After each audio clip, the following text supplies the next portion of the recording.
Tuhan Yesus sungguh baik pagi hari ini, dan Dia teramat baik. Mari Bapak Ibu Saudara sekalian, kita bangkit berdiri, kasih salam satu dengan yang lain, katakan Allah itu baik. Allah itu baik. Haleluya. Haleluya. Haleluya. Luar biasa.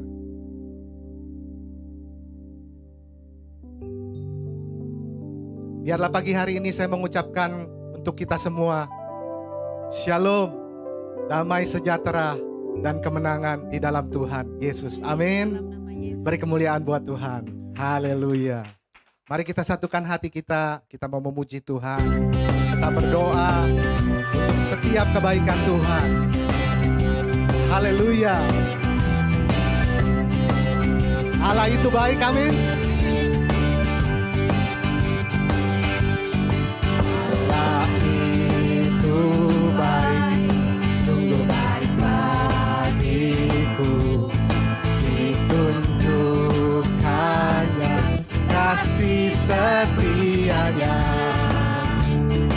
yang menyediakan yang ku perlukan, menyatakan kebaikan, menyatakan kebaikan, menyatakan kebaikannya padaku.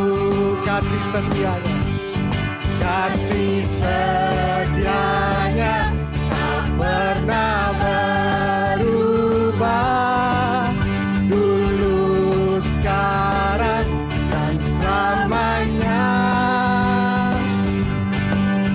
Ajaiblah kuasa dalam namanya, Yesusku luar biasa. Haleluya. Allah itu baik, sungguh baik bagiku. Ditunjukkannya kasih setianya, yang menyediakan yang ku perlukan, menyatakan kebaikan, menyatakan kebaikan, menyatakan kebaikannya padaku. Kasih setianya, kasih setianya tak pernah berubah, dulu, sekarang, dan selamanya. Ajaiblah kuasa dalam namanya, Yesusku luar biasa. Sekali lagi, Allah itu baik. Allah itu baik, sungguh baik bagiku. Ditunjukkannya kasih setianya, yang menyediakan yang ku perlukan, menyatakan kebaikan, menyatakan kebaikan, menyatakan kebaikannya padaku. Kasih setianya, kasih setianya tak pernah berubah, dulu, sekarang, dan selamanya. Ajaiblah kuasa dalam namanya, Yesusku luar biasa. Katakan kasih setianya, kasih setianya tak pernah berubah.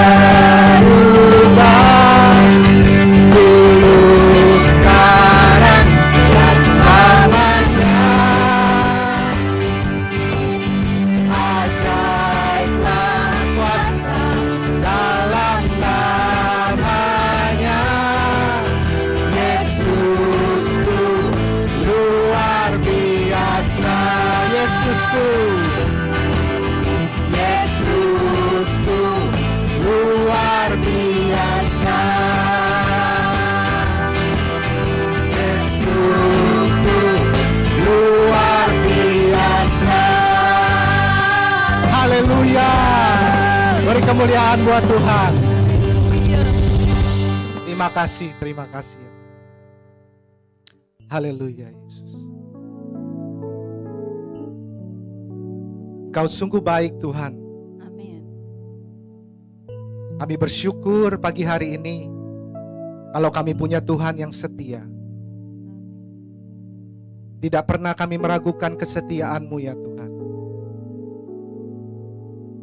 Walaupun kadangkala kami tidak setia, tapi Tuhan tetap setia kepada kami. Untuk itu Tuhan pagi hari ini, kami yang boleh hadir, kami mau menaikkan ucapan syukur Tuhan kepada Engkau. Dalam setiap perjalanan hidup kami Tuhan.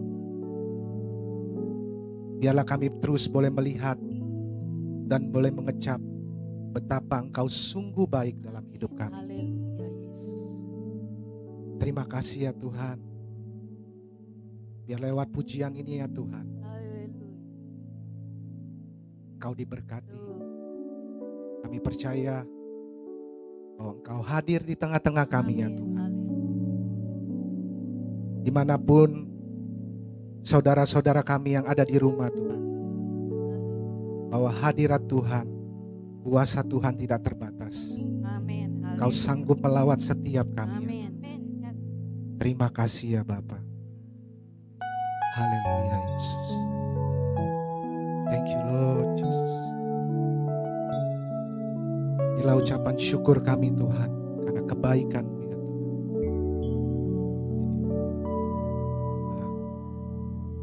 Aku hendak bersyukur pada Tuhan karena keadilan-Nya dan bermasmur bagi nama Tuhan yang maha tinggi.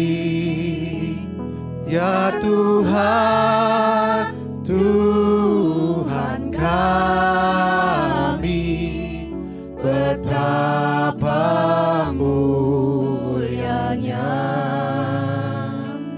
nama-Mu, Tuhan kami, dimuliakan atas seluruh bumi. Biarlah Tuhan lewat pujian ini, inilah ucapan syukur kami kepadamu. Ku hendak bersyukur pada Tuhan karena keadilan-Nya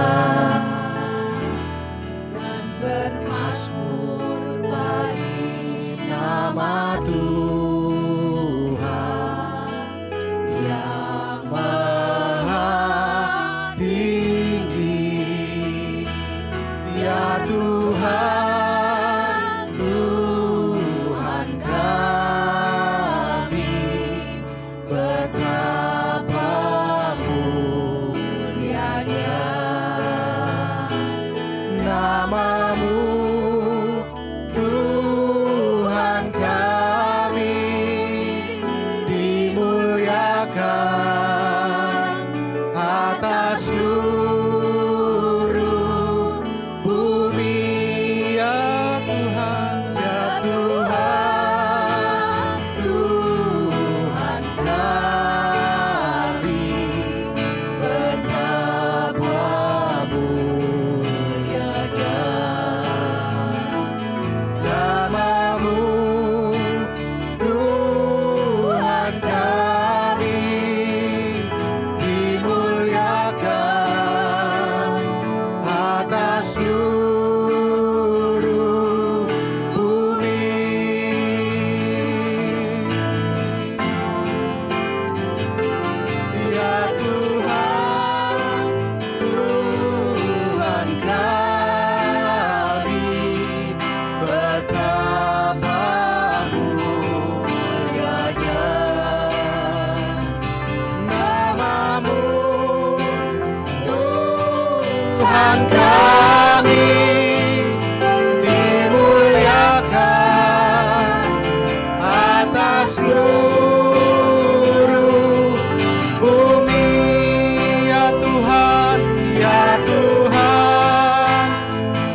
seluruh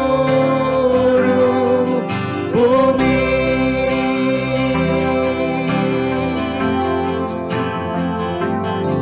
Haleluya.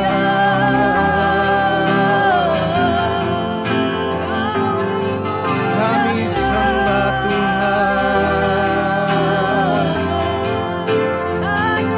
Yesus Tuhan. Kami naikkan syukur kami ya Tuhan. Ya Tuhan kami. Ya Yesus, kekuatan kami. Ya Tuhan kami. Yarala yarala yaramasi, yarala yaramasi. Oh Yesus,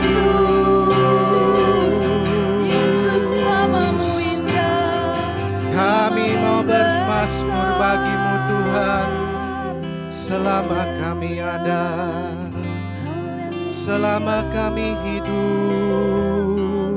Yarala yaramaseki, yarala yarala yarala. Yarala yarala yaramaseki, yarala yamaseki. Yarala yarala yaramaseki. Teki yarala yarala. Sheki yarala yarala. Engkau yang termulia Tuhan. Teki yarala. Kemuliaan bagimu di tempat maha tinggi.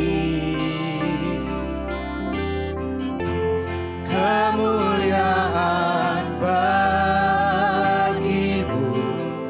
di tempat maha tinggi.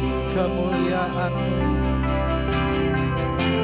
kemuliaan bagimu di tempat maha tinggi.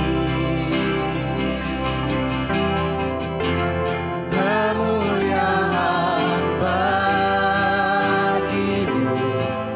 di tempat maha tinggi. Haleluya Yesus. Kemuliaan bagimu di tempat maha tinggi.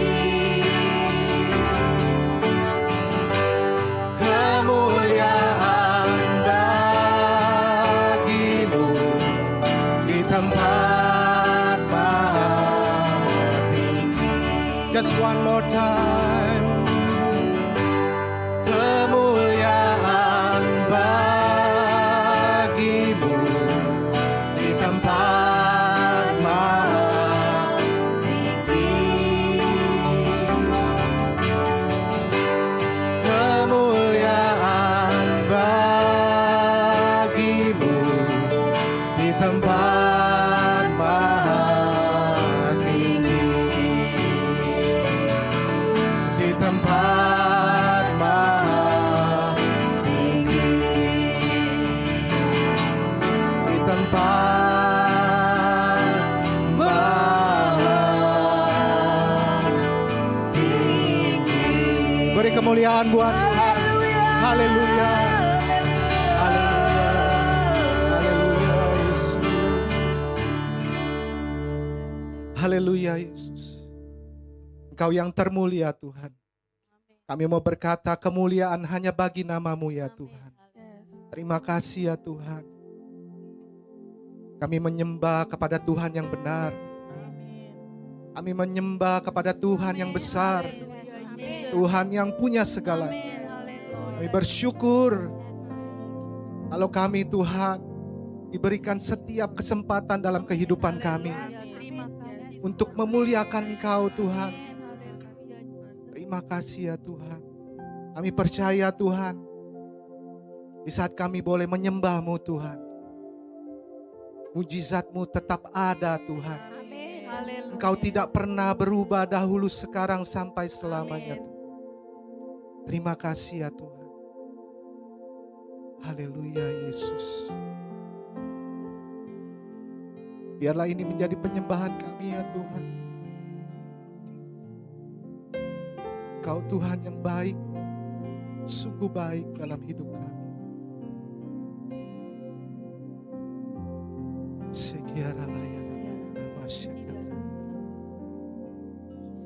Selama ku menyembah-Mu, ku percaya bahwa mujizat masih terjadi. Selama Kau besertaku, ku melihat ada mujizat setiap hari. Menyembah-Mu, ku percaya bahwa mujizat masih terjadi. Amin Tuhan. Selama Kau besertaku, ku melihat ada mujizat setiap hari. Selama ku menyembah-Mu, ku percaya bahwa mujizat masih terjadi. Selama Kau besertaku, ku melihat ada mujizat setiap hari. Ada mujizat setiap hari. Ada mujizat setiap hari. Haleluya. Benar Tuhan. Inilah pernyataan iman kami kepada Engkau. Kalau Tuhan yang menyertai kami, kami tidak pernah takut dan khawatir Tuhan. Sebab Engkau menyertai kami Tuhan. Setiap langkah kami Tuhan atur. Setiap langkah kami melihat kebesaran Tuhan. Dan mujizat Tuhan tetap ada bersama dengan kami. Inilah iman kami kepadamu Tuhan. Bapak itu, untuk itu kami bersyukur pagi hari ini. Kalau sebentar Tuhan, kami akan mendengar kebenaran firman-Mu ya Tuhan. Biarlah kami buka telinga kami taruh pikiran kami buka hati kami lebar-lebar Tuhan. Untuk ditaburi oleh kebenaran firman-Mu ya Tuhan. Karena firman-Mu yang hidup di dalam kami. Sehingga kami Tuhan menjadi orang-orang yang benar karena Engkau Tuhan. Terima kasih ya Tuhan, Kau berkati hamba-Mu Tuhan yang menyampaikan isi hati-Mu. Biarlah pesan-pesan-Mu Tuhan boleh sampai kepada setiap kami dan hidup kami diubahkan Tuhan. Kami tidak sama seperti yang lalu Tuhan. Biarlah kami boleh keluar dari tempat ini. Ada perubahan dalam hidup kami. Kemenangan sudah terjadi. Terima kasih Bapa yang baik. Terpuji-pujilah nama-Mu. Mari jemaat Tuhan yang siap sama-sama kita katakan amin. Haleluya. Silakan duduk semuanya. Shalom Bapak Ibu Saudara di gereja maupun di rumah. Apa kabarnya? Oke, baik. Saudara, sebelum menyampaikan pengumuman tadi malam kita ada dilayani oleh Pendeta Sandra dan Pendeta Sandi. Ya, luar biasa ya, penuh berkat ya. Dan Tuhan berpesan lewat Bu Irma ya. Dan rupanya Tuhan juga beri pesan buat saya. Ya, cuma terus waktu saya mau menyampaikan, saya rasakan waktunya cukup padat gitu kan. Tadi malam kan, saudara yang ikut tahu ya. Kemudian saya urungkan. Dan Tuhan oke. Terus saya mikir gini juga, oh jangan-jangan mungkin ini saya punya mau juga. Ya udah deh, nggak apa-apa deh. Dan memang setelah itu ada damai sejahtera. Ya, nggak ada seperti Tuhan, ayo Gus, kamu nggak bawain sih? Enggak, saudara. Tadi pagi pas bangun tidur setengah 7, saudara, Tuhan ingetin. Gus, ingat gak pesanku tadi malam? Sampaikan pagi ini. Oh, saya bilang, oke Tuhan, whatever you say, I'll do it. Karena saya tahu, Mas Tuhan pasti baik untuk gereja kita, amin saudara. Pagi ini, siapa yang udah siap dilayani hambanya? Siap terima berkat rohani, kita undang hamba Tuhan yang dikirim dengan pelayanan khusus. Apa pelayanan khususnya? Kita dengar ya. Mari sambut firman Tuhan dan hambanya, Pendeta Yusuf Manubulu. Silakan Pak. Oh, sorry. Oke, langsung aja sudah waktunya. Oke, langsung aja sudah waktunya.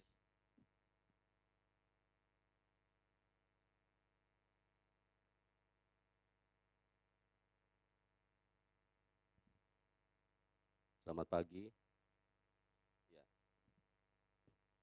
Senang sekali bisa hadir di sini dan saya percaya semuanya sudah diatur oleh Tuhan dengan sempurna. Ya kan? Jadi semua itu sudah diatur dengan sempurna. Oleh sebab itu saya pikir tidak terlalu berlebihan kalau saya ingin berkata hidup ini jangan terlalu khawatir karena Tuhan mengatur hidup kita. Ya, di dalam hidup ini anatomi tubuh kita setelah kita dewasa ada dua yang masih terus bertumbuh. Ya, yang pertama rambut, yang kedua kuku. Betul? Coba Anda renungkan, kalau misalnya anggota tubuh yang lain komplain, misalnya gigi, dia pengen bertumbuh juga seperti kuku.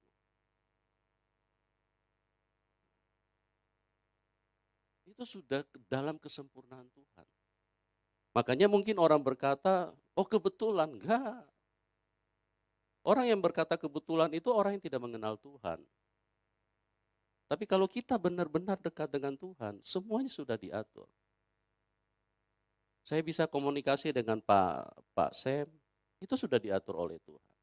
Bukan karena beliau membuka ruang untuk bisa saya berkhotbah di sini, tidak. Itu semua sudah diatur Tuhan, Bapak Ibu. Ya, puji Tuhan dan saya percaya kita semua. Ya.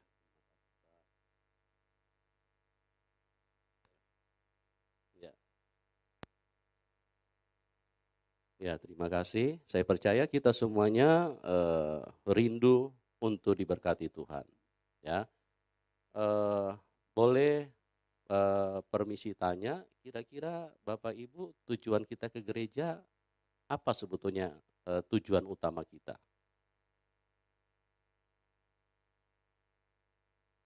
Kita kan harus punya tujuan Bapak Ibu, ya kan?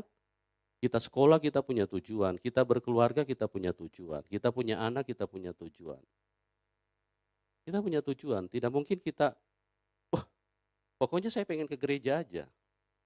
Tidak mungkin kita hanya sekedar menjadi orang beragama, tapi pasti kita punya tujuan. Kira-kira apa tujuan Bapak Ibu datang ke gereja? Ya, satu menjadi orang yang lebih baik. Ada yang lain, Bapak Ibu? Ada yang lain? Ya, worship God together, menyembah Tuhan bersama-sama. Ya. Oke, saya langsung saja. Tujuan kita datang ke gereja sebetulnya sangat jelas bahwa kita ingin masuk surga. Ya. Karena kita tahu bahwa hidup kita di dunia ini hanya sementara. Firman Tuhan berkata bahwa hidup di dunia ini hanya 70-80 tahun. Itu pun kalau kesampaian. Banyak yang 50 tahun sudah pass away. Sudah lewat. Banyak yang masih 30 tahun juga sudah lewat. Nah, oleh sebab itu di dalam hidup ini kita perlu mempersiapkan diri kita dengan sungguh-sungguh. Kita mau ketemu Tuhan, Bapak Ibu. Tentu Tuhan itu punya standar. Dia pribadi yang sangat kudus. Kita mau sekolah, kita harus persiapan dulu. Kita mau kawin, kita harus persiapan dulu. Kita mau makan juga kita harus persiapan dulu. Tidak bisa begitu mau makan, makanan langsung muncul. Enggak, kita harus ke pasar dulu. Kita harus ke market dulu, kita beli. Baru kemudian diolah dulu. Setelah selesai diolah, baru kita bisa makan. Kita mau datang ke sini, kita juga harus persiapan dulu. Tidak mungkin begitu kerinduan, terus kita tiba-tiba ada di sini. Harus ada persiapan, Bapak Ibu. Nah, begitu juga kita mau ketemu Tuhan, kita harus punya persiapan. Kita harus punya persiapan. Ya. Saya mau beritahu kepada kita, tolong saya dimaafkan kalau mungkin pada kesempatan ini saya bicara agak keras ya. Tolong saya minta saya dimaafkan karena saya rindu satu saat nanti kita semua layak di hadapan Tuhan. Saya rindu Bapak Ibu untuk kita bersama-sama karena Tuhan pernah berkata mengingatkan kita di dalam Matius 7 ayat 21 sampai 23. Bukan semua orang yang berseru Tuhan, Tuhan akan masuk dalam kerajaan. Banyak orang yang bernubuat. Mereka berkata, kami telah bernubuat demi nama-Mu. Tapi apa kata Tuhan? Aku tidak mengenal kamu. Enyah engkau. Orang yang bernubuat itu adalah orang yang kelas nabi. Orang yang pernah dipakai Tuhan luar biasa. Tapi Tuhan berkata, aku enggak kenal. Kenapa? Karena tidak layak di hadapan Tuhan. Ada yang berkata, kami telah berbuat mujizat. Kami telah menyembuhkan orang. Ini penginjil besar. Tapi Tuhan berkata, enyah, karena aku tidak mengenal engkau. Nah, jadi mohon maaf sekali lagi, mohon maaf Bapak Ibu kalau saat ini agak keras ya. Kita harus punya persiapan. Kita harus, Tuhan itu punya standar. Kita mau pilih pasangan, kita harus punya standar. Sesuai kriteria kita. Tidak bisa ditawarkan orang terus kita ini. Tidak bisa. Harus sesuai dengan standarnya Tuhan. Kami telah berbuat mujizat demi nama-Mu. Tuhan bilang, enyah kamu, aku tidak kenal kamu. Nah, Bapak Ibu, saya ingin berkata, ada satu hal yang tidak menjadi fokus daripada gereja. Saya tidak tahu apakah tidak mengerti atau karena memang tipu daya setan ini sangat luar biasa. Kelicikan dan kejahatannya ini sangat luar biasa. Ya, tadi malam saya pakai kata luar biasa, mungkin ada yang salah mengerti. Saya tidak sedang memuji setan. Tapi saya sedang menelanjangi dia. Supaya kalau kita mengenal kemampuan setan, kita mempunyai persiapan yang sungguh-sungguh di hadapan Tuhan. Mungkin Anda pernah dengar ada satu peristiwa yang namanya Azusa Street. Ya. Itu tahun 1906 terjadi di Azusa Street lewat pelayanan William Seymour. Ya. Pelayanannya mengguncang dunia. Sampai saat ini di Indonesia dikenal sebagai Pentakosta kedua. Orang kalau mau mendekati tempat ibadah itu, dari jarak 3 kilometer, mereka sudah harus pegang dinding. Karena urapan Tuhan yang begitu kuat. Mereka tidak sanggup mendekati tempat ibadah. Mereka bisa rebah. Jarak 3 kilometer saja. Apalagi kalau dekat. Makanya dikatakan ini Pentakosta kedua. Mereka berkata kalau mau lihat kuasa Tuhan yang pernah terjadi di zaman para rasul, itu ada di Azusa Street. Tapi saya ingin katakan begini Bapak. Pelayanan yang sehebat itu hanya bertahan 2 tahun. Tahun 1908 tumbang semua. Kenapa? Karena gereja kecolongan. Gereja tidak memiliki persiapan yang secara luar biasa. Gereja tidak memiliki pemahaman yang cukup bagaimana iblis menghancurkan kehidupan gereja Tuhan. Hanya bertahan 2 tahun. Sungguh disayangkan sekali. Yang pertama yang saya ingin katakan bahwa tolong saya minta ditangkap dengan telinga roh. Kemampuan iblis ini, maaf ya, saya tidak memuji iblis. Karena saya cari kata apa yang cocok untuk pakai, tidak ada yang cocok. Saya hanya bisa bilang iblis ini luar biasa kemampuannya. Walaupun dia tidak maha kuasa. Tolong dimaafkan kalau saya pakai kata itu mungkin tidak cocok dengan telinga Anda. Dia punya kemampuan luar biasa Bapak Ibu. Gereja Tuhan, para rasul, cuma bertahan 1 abad. Begitu para rasul mati, mereka pulang ke surga, gereja tidur semua. Kenapa bisa begitu? Karena gereja tidak siap dengan peperangan.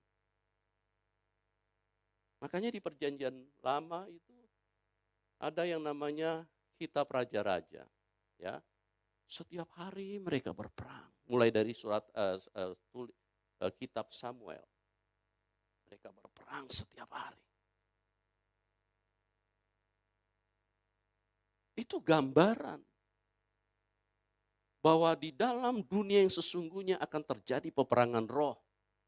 Dan itu yang ditulis di dalam Efesus. Bahwa peperangan yang kamu hadapi bukan melawan darah dan daging, tapi melawan roh-roh jahat. Melawan roh-roh jahat di udara.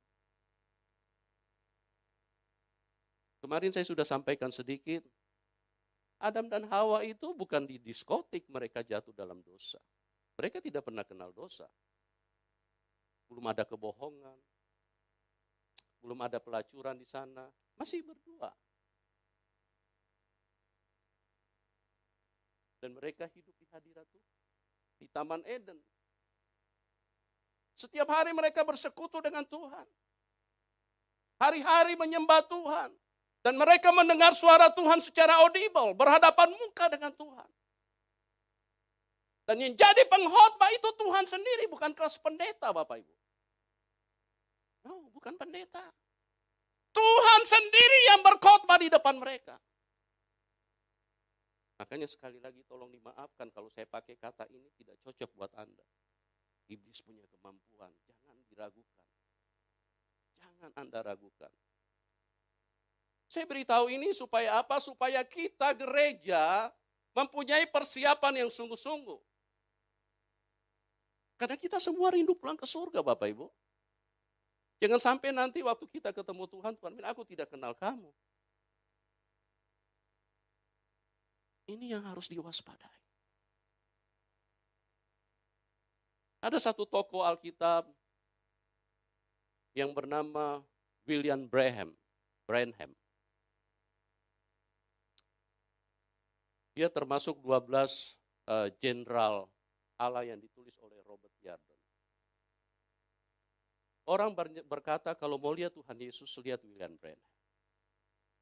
Berapa banyak orang yang mati, bangkit lewat tumpang tangannya William Branham. Luar biasa dipakai Tuhan. Di akhir hidupnya, dia berkata, neraka tidak ada.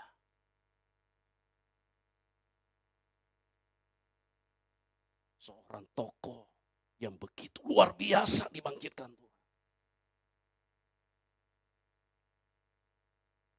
Begitu luar biasa dipakai Tuhan. Tapi di akhir hidupnya dia bilang, neraka nggak ada. Orang mati semua langsung habis. kemampuan iblis untuk menipu, membohongi manusia. Tokoh Alkitab, jenderal Allah. Dengan begitu mudah bisa terkapar. Ada satu lagi yang bernama, dia hidup di Wales. Luar biasa dipakai Tuhan. Kalau dia berdoa, itu benar-benar kuasa Tuhan terasa. Benar-benar tangan Tuhan, itu atmosfer langsung berubah. Bahkan gedung pun bisa goncang kalau dia lagi berdoa. Terakhir, di akhir hidupnya dia berkata apa? Saya tidak mengerti dengan hidupku. Saya tidak tahu apa yang terjadi dengan hidupku. Apakah hidupku ini sudah jelas atau belum? Oh, luar biasa.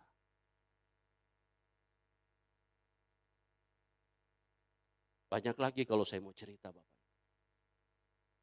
Dulu hamba Tuhan dipakai luar biasa. Tiba-tiba udah terkapar.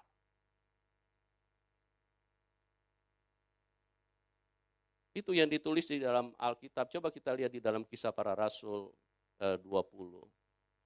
Kita baca ayat 26. Minta tolong kalau bisa ditampilkan atau siapa yang bisa bacakan. Ya.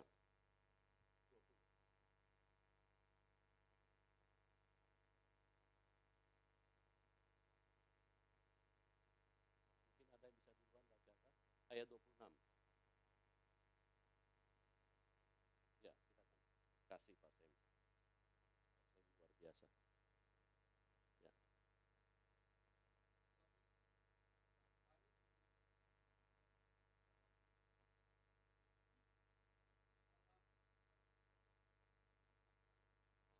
Iya, ini Rasul Paulus. Terus Pak.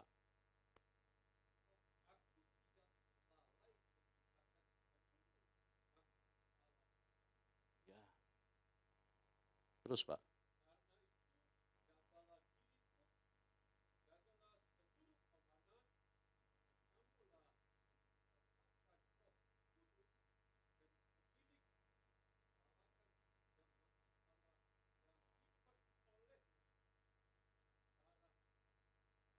Iya, terus Pak. Sampai ayat 33.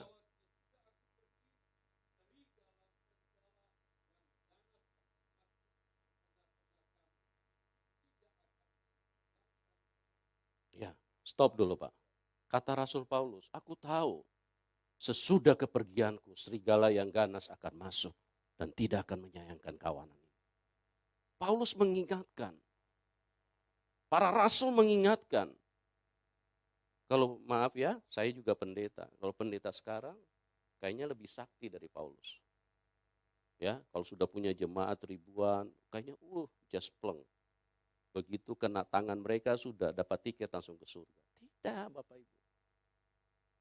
Rasul Paulus mengingatkan kepada jemaat Tuhan. Aku tahu sesudah kepergianku serigala yang ganas akan masuk dan tidak akan menyayangkan kawanan.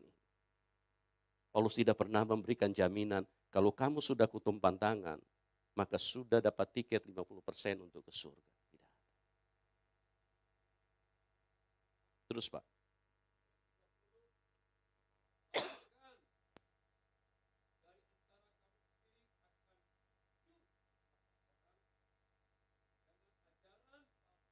Ya.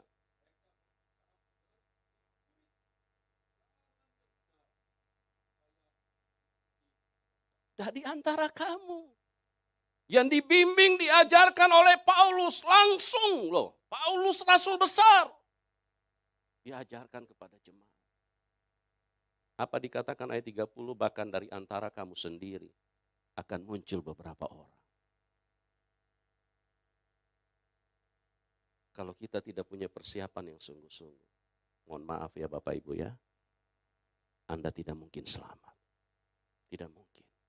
Saya tidak membawa janji manis, tapi saya sedang bicara kebenaran. Kalau Anda tidak punya persiapan sungguh-sungguh, Anda tidak mungkin bisa selamat. Terus Pak.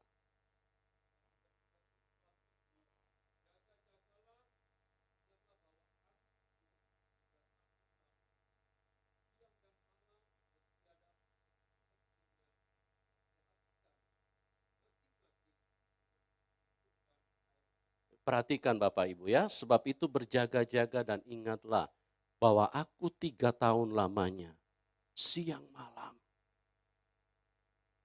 Ini firman, ini kebenaran Bapak Ibu. Kalau ditulis siang malam, itu benar-benar siang malam. 3 tahun lamanya, aku mengajar menasihati kamu.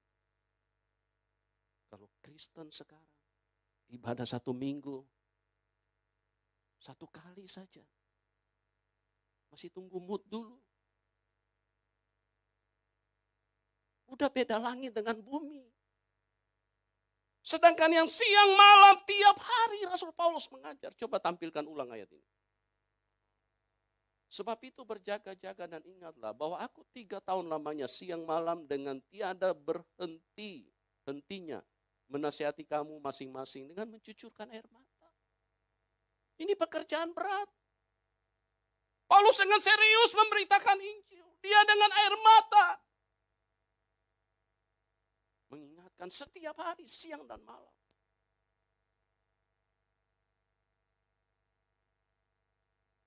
Sekali lagi tolong saya dimaafkan. Kalau kita tidak berubah, kalau kita tidak sesuai dengan standarnya Tuhan, maaf ya, tidak mungkin Anda bisa ketemu Tuhan. Saya berjuang mati-matian. Setiap hari berjam-jam saya berlutut di hadapan Tuhan. Tuhan pegang saya dengan air mata. Setiap hari saya menyembah Tuhan. Tidak ada hari tanpa menyembah. Saya tidak bisa hidup tanpa Tuhan. Pertarungan, peperangan dengan roh-roh jahat ini tidak main-main Bapak Ibu. Bangkit dan jadilah manusia roh. Jangan sia-siakan hidupmu. Hidup ini singkat sekali Bapak Ibu. Singkat sekali.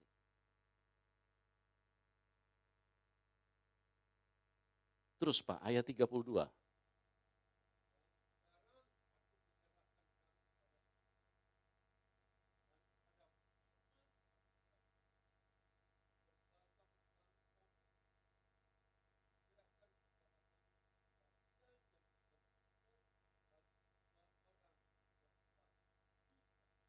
Tiga, Pak.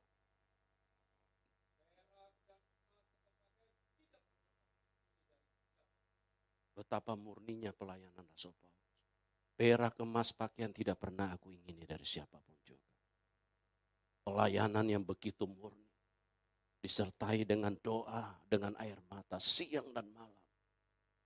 Setelah Paulus mau meninggalkan jemaat di Efesus, dia ingatkan, setelah kepergianku, serigala yang ganas akan masuk dan tidak akan menyayangkan kawanan ini. Bagaimana mungkin gereja bisa bersantai?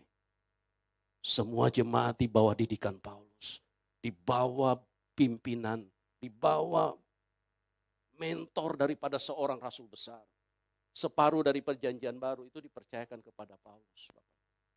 Ini rasul besar yang muncul di sepanjang sejarah. Ini rasul terbesar. Petrus juga mengingatkan sama.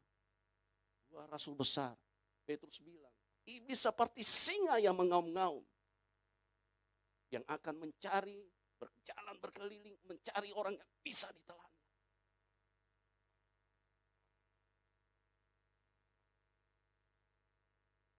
Nah, saya mau bilang, kita ke Galatia 2 ayat 11 sampai 14. Bagaimana rasul besar seperti Petrus saja itu terkapar loh. Kita lihat Bapak Ibu, jadi kita jangan main-main dengan hidup ini. Galatia 2 ayat 11 sampai 14.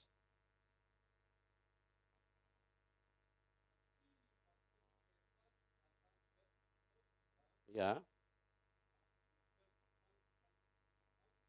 Ya, sebentar Pak. Salah. Oke. Tahu Kefas ini siapa, Bapak Ibu? Siapa Kefas? Kefas ini Petrus. Rasul besar. Yang kalau dia lewat, itu bayangannya saja bisa menyembuhkan orang. Tapi satu ketika pada saat dia tidak berjaga-jaga, dia jatuh di dalam dosa. Kita lihat ayat 12.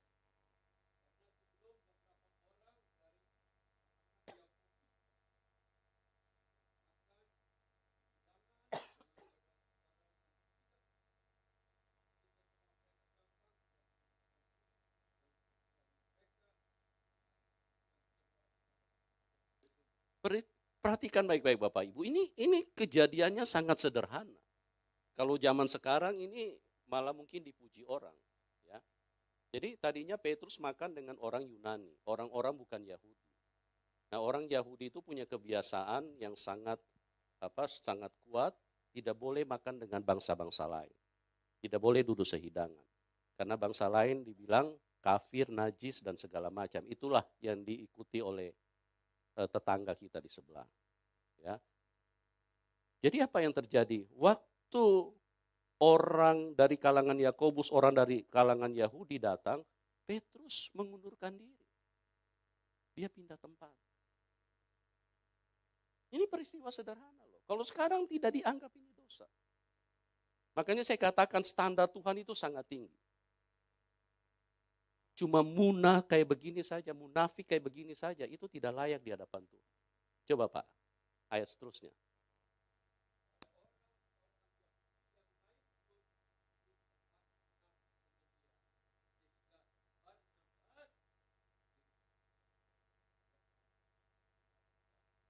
Ya. Petrus munafik, dia ketakutan dengan orang Yahudi. Dia pindah tempat. Dan apa yang terjadi? Itu tidak berkenan kepada Tuhan. Paulus orang yang diurapi Tuhan pada saat itu dengan keras dia menegur Petrus. Ayat 14 Pak.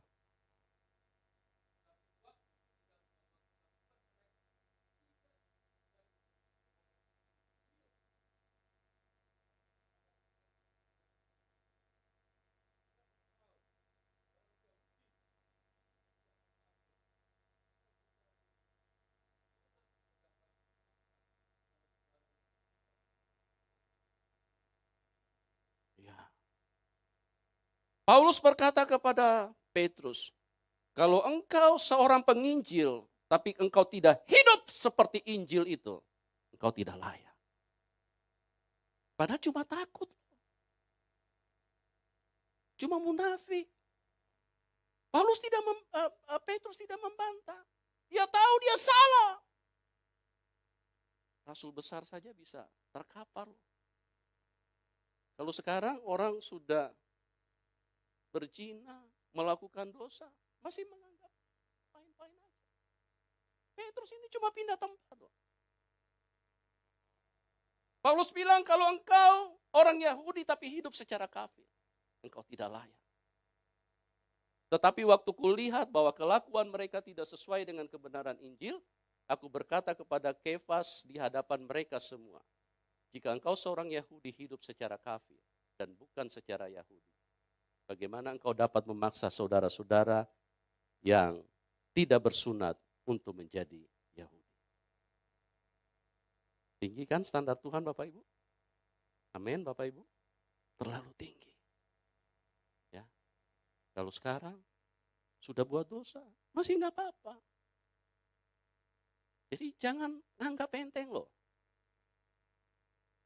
Jangan anggap enteng. Kekudusan Tuhan itu sangat tinggi. Petrus kalau tidak bertobat, kalau tidak ada Paulus pada waktu itu, dia tidak layak. Kalau engkau hidup secara kafir, bagaimana engkau bisa pulang ke surga? Rasul besar saja bisa terkapar. Saya hanya ingin berkata, bangkitlah dengan sungguh-sungguh. Jadilah manusia roh. Ya, Tuhan benar-benar ingin supaya kita jadi manusia roh. Karena peperangan kita melawan roh jahat. Kita bukan melawan Mike Tyson, tapi melawan roh jahat. Kalau melawan Mike Tyson gampang. Bawa saja 5 orang, dia pasti kalah. Melawan roh jahat ini. Kalau kita tidak menjadi manusia roh, kita tidak mungkin bisa menang. Ya, kita harus jadi manusia roh. Kita harus jadi manusia roh. Allah itu roh. Satu ketika bangsa Israel juga kecolongan. Mereka pikir bahwa Tuhan itu ingin membangun kerajaan seperti Daud dulu. Kerajaan secara daging. Makanya mereka berkata kepada kepada Tuhan, rasul-rasul, Guru, maukah engkau memulihkan kerajaan bagi Israel? Itu di dalam Kisah Rasul. Kisah Rasul pertama, Anda bisa temukan di dalam ayat 4, 5, dan seterusnya. Tapi apa kata Tuhan? Engkau tidak perlu tahu pada saat mana, tapi kalau Roh Kudus turun ke atas kamu, kamu akan beroleh kuasa. Ya, artinya Tuhan ingin bicara bahwa Dia datang membangun kerajaan roh, bukan kerajaan daging. Ya, kita harus jadi manusia roh, tidak boleh menjadi manusia daging. Ya, saya mau katakan begini, Bapak Ibu. Kita semua ingin masuk surga, kan? Permisi nih. Ini kalau saya jatuhkan mana?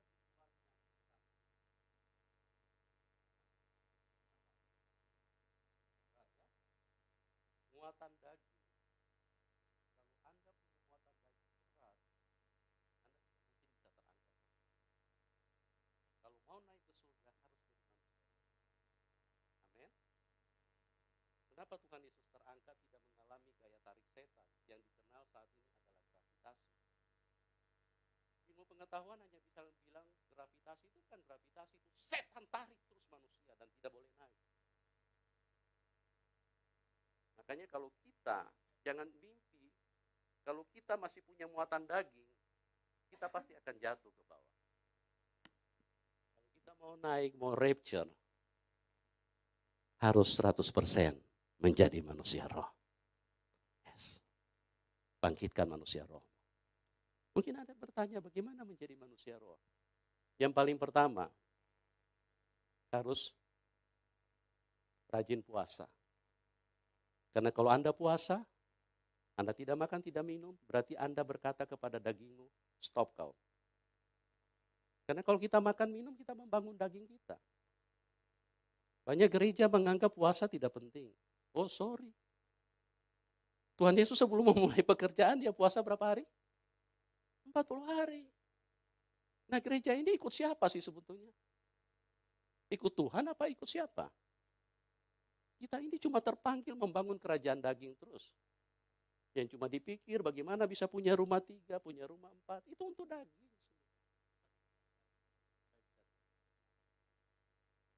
Bisa punya mobil 3, 4, 5. Itu keinginan daging semua. Stop! Jadi manusia roh. Harus puasa.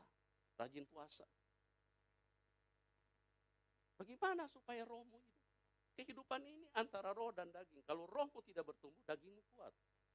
Kalau rohmu kuat, dagingmu mati. Untuk menghidupkan roh, dagingmu harus dimatikan. Bagaimana caranya? Sederhana kok. Rajin puasa. Itu langkah yang pertama. Tidak boleh ditawar. Kalau Anda mau tawar, tawar sama Tuhan. Mati dagingmu. Semakin banyak Anda puasa, semakin mati dagingmu. Kalau Anda tidak percaya, coba. Kalau Anda mulai puasa, Anda semakin terhubung dengan Tuhan, semakin dekat. Anda punya iman akan bangkit karena Anda manusia roh. Tapi kalau Anda tidak manusia roh, ada masalah apa sedikit saja ketakutan. Yang kedua, rajin menyembah. Ya, karena Allah itu roh. Barang siapa menyembah Dia harus menyembah di dalam roh dan kebenaran. Kalau mau menyembah Tuhan, bukan karena suaramu bagus. Mau suaramu fals juga, gak masalah. Yang penting rohmu menyembah. Kalau Anda menyembah, maka rohmu akan kuat. Yang ketiga, ini perkataan Tuhan. Ya, sebetulnya saya ingin bicara banyak, tapi waktu kita yang membatasi. Jadilah manusia roh. Ya, nanti kalau Tuhan berkenan, pada waktu saya datang lagi, kita akan perjelas